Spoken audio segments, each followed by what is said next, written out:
Buenas a todos chicos, estamos aquí en un nuevo vídeo y hoy no vamos a hacer ningún gameplay ni nada. Ahí he dicho gameplay muy raro, pero me da igual. Vamos a hacer el opening de la Nintendo Switch, nos la ha regalado Papá Noel. Y ahora apretamos, ahora volvemos. Bueno, ahora vamos a proceder con la máquina. A ver qué nos trae esta cajita.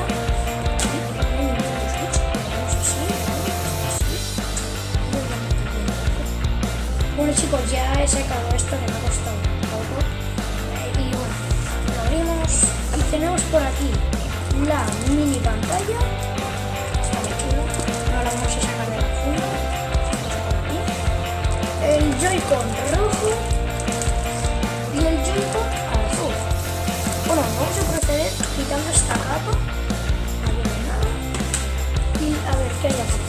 Aquí hay el mando este para... El grip, para poner los Joy-Cons así y jugar así cómodamente. Lo vamos a dejar también por aquí. Luego tenemos aquí el dock, el dock, que sirve para conectar la batería. sirve para conectar la tele y la Switch. Esto sirve para conectar la Switch a la tele, me parece, sí. Así, lo dejamos por aquí. Luego tenemos aquí el Cable HDMI.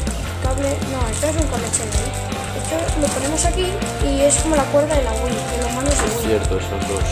Son los cables. Luego aquí tenemos más de lo mismo.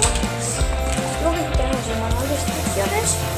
Y aquí Y ahora sí, el cable HDMI y el cable para cargar la Switch. Y el cable para cargar la Switch. Bueno, ahora la montamos y ahora volvemos. Y bueno, este sería el resultado.